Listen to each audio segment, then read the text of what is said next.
All right. Sorry for having you up at this unholy hour. It's morning for you, huh? No, that is completely fine, man. I assume it's pretty late at night for you. So likewise for having a chat.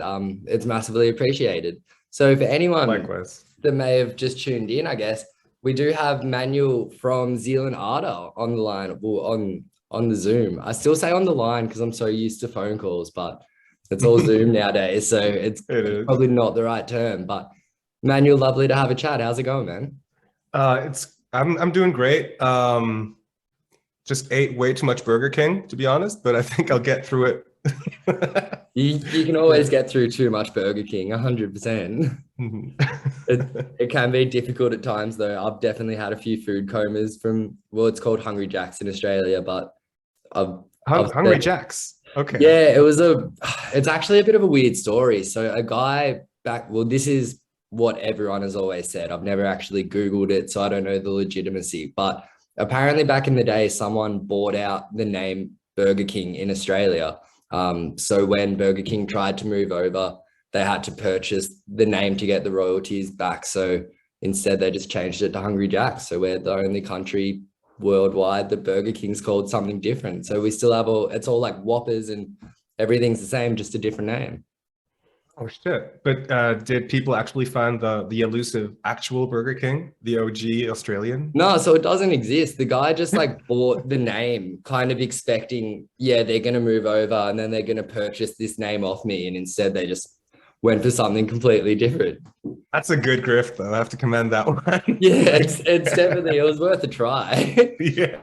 And I suppose, speaking of names and everything like that, the self-titled album comes out in a month. How are you feeling for that? I'm excited to actually have it out because we've been sitting on this record for quite a while now, and you have to have an album out fairly recently to have a tour. And I don't know if you noticed, but people aren't really touring these days. Of So course. yeah, we're just drip feeding singles at the moment, and kind of entertaining that. But yeah, I'm just actually yeah, just stoked to have it out soon, honestly. And I know that you've kind of said, I suppose, more than any other album, this self-titled one is, one that you guys put the absolute most time and effort into. And, I feel as if that may even replicate the fact that as your third album, this is the self-titled one.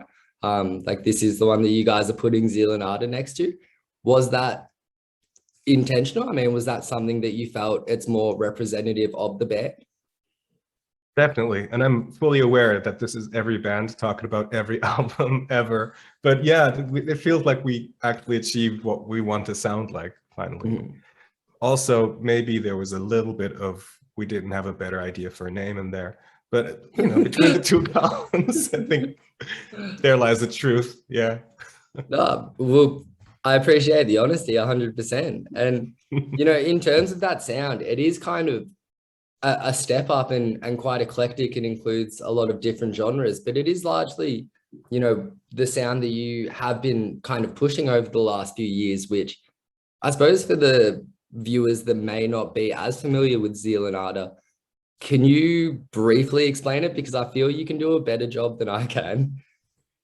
Well, it began as basically me combining black metal with African American spirituals. Mhm. And now it's kind of mutated into, as long as we can maintain the atmosphere that I think makes us us, we can just mix harsher genres with not so harsh genres to be very obscure about it, I guess. Yeah.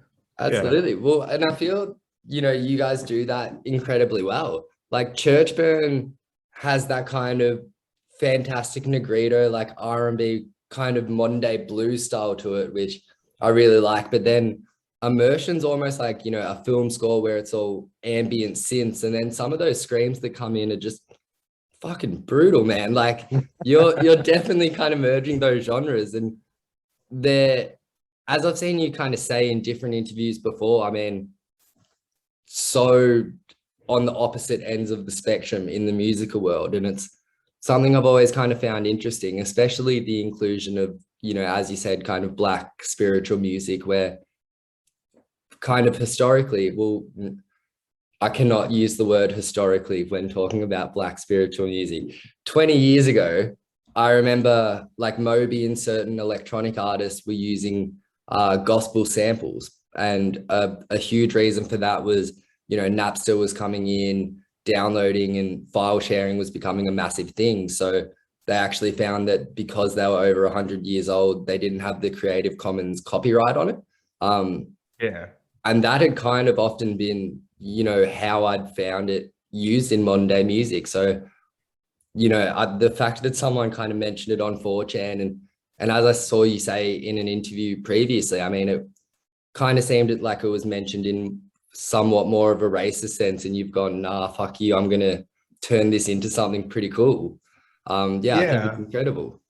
Yeah, because it was the bigger fuck you to actually make something worthwhile. For people who are confused right now, it started as basically a dare on 4chan where I would take two genres from two different users and try to mix them into a song in like a half an hour or less. And so that's how that started. And one day some guy said black metal and another guy said black music in a slightly different fashion. And instead of, if I were to be offended, then I think they'd have won, so because they pissed me off. But in order to kind of win the situation over, I tried to make an okay song or a good song with it. And now I get to talk to Alex. So fuck you. Exactly, man. It's just been on the rise since then, which has been, honestly, the coolest thing ever. And I suppose, how did that initial, stage of 4chan when it was a bit of a dare and people were saying different genres, how did that actually kind of impact the Zeal Ardor sound now? Because I know, there's an acting technique that when you first get a script, go through it 10 different ways, because then maybe on the 7th line, you'll laugh, but it'll come out more naturally because you've tried it that way previously. Was it a bit like that where because you tried all these insane combinations, it came a little bit more natural? Definitely. And I think that's something I want to kind of keep, that kind of playfulness, because as long as I have fun with the music, it kind of bleeds through to the audience and there's something infectious to it.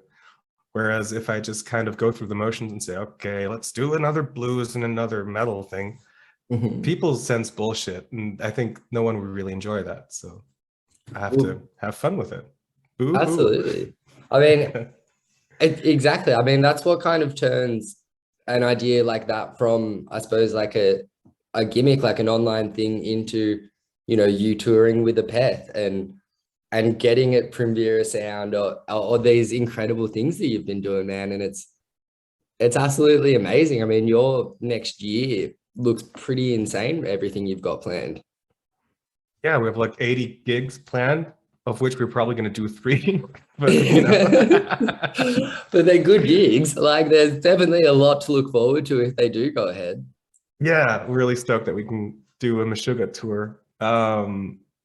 Sadly, there's nothing planned for Australia yet, but we're pretty eager to get back. But it's bizarre because I'll never get used to this, in the sense that I'm always like still super stoked that we get to do anything basically. So yeah, even if shit goes bad and I can't do this anymore, I'm still really happy that I got to do whatever we got to do so far. 100%. And yeah, because you guys have done some incredible stuff so far. And as I said, I mean, it just seems like it's on the rise. And, playing like Montreux Jazz to Reading and some of the other festivals, I mean, man, you're kind of so lucky in a sense, because I feel your experience as a musician is something that not many musicians can say they've done. I mean, the artists that you're meeting and the different networks and influences, I mean, it would be incredible. Yeah, and I have to say, like, if this had happened earlier, like it started getting like renowned when I was like 26. But if it had happened like even 5 years earlier, it would have gotten so badly into my head. I would have been the most annoying, arrogant motherfucker you had the displeasure in interviewing. Yeah. So, but luckily I ate some shit, and I really got to appreciate the stuff that we get to do. Absolutely. And even I feel 5 years earlier was kind of when Girl Talk and mashup was a massive thing. And in a sense, the beauty of Zeal Ardor, kind of could have been washed away to the side because everyone was putting the OC theme song with a Biggie Smalls backing, like rap over the Yeah, top kind of yeah, thing. totally. So it is kind of cool to hear something so original that's, you know, still tying in, as you said, that American spiritual music and certain links to history. Yeah, but I mean, what you said is totally right, because we were, you know, enormously lucky to do anything, but also like we were like kind of riding the zeitgeist at the time. Mm. But you know, if I had released Devil Is Fine a year prior or a year later, maybe it would, you know, gone to the wayside. Or if you know, some journalists would have, you know, didn't have lunch and would have been hangry when they listened to my music, I wouldn't be talking to you right now. So there's so many factors that could have, you know, annulled everything I have, and I'm very conscious of that. Yeah, So it's not something I suppose that you hear an artist kind of often say, like, yeah, you know, it was perfect timing and stuff. I mean, I think Zeal Ardor are doing well, I say Zeal Ardor because there's a couple of members, but I do know that you do predominantly most of the stuff yourself, Manuel. yeah. But like, yeah, man, I reckon journalists would always kind of realize that you're doing something different there, or if they're not, they're pretty jaded at that point. Yeah, but I mean, I'm sure you know of bands, even like local bands that you know could have made it big, but you know, they No just doubt. didn't have that luck. And yeah, that's just something to keep in mind. Dude, I remember there's an interview with Iggy Pop where he's kind of like, yeah, man, no one cared till Train Spotting. Like there was 30 years where, you know, after that 30 years, everyone referred to us as the most iconic punk band ever. But before then, I could walk down the street and no one would stop and give a fuck kind of Yeah. deal. How fucked is that, you know? Yeah, it's just the right band, wrong time. Mm-hmm. Um, Well, well, I guess, you know, with the self-titled album coming out, you know, what is planned the rest of the year? I know, as you said, you've got 80 shows booked, which is pretty insane. I think that's the most amount of shows I've come across an artist saying that they have upcoming. And then hopefully getting down to Australia at the moment. So yeah, there's a lot of stuff happening. Do you have any time off or anything else that you're like working on or writing on at the moment? yeah, I'm writing like my own like pop adjacent thing. Like I have another project called Bird Mask and Mhm. trying to put out a record with that.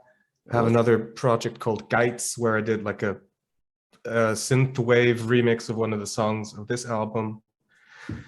And I'm working on a VR game, but that's like, I'm probably not going to finish that this year. But Is yeah. that a musical, like, is that tied in with music or you're just working on a No, VR game? not at all. I'm just trying to make a VR game where you can fly. That's But the that's thing it. is, it's fun, but the prototypes I have so far is as soon as I put them on and, you know, try to fly a little bit, you get like emotional whiplash and you almost have to puke. So I think I need to tweak it a little bit.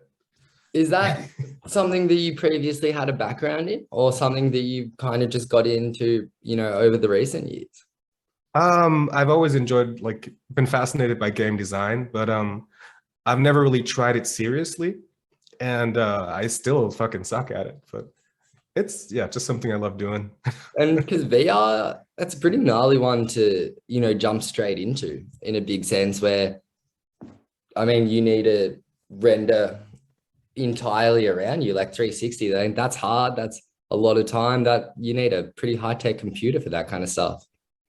Yeah, I mean, I worked with 3D programs since like 2012. I'm really good in Wow. Blender, and I have a like a 3080 graphics card. Don't ask me how I got it. I'm really happy I do, but yeah, but all that stuff doesn't make me a better game designer. So it will be a hot minute.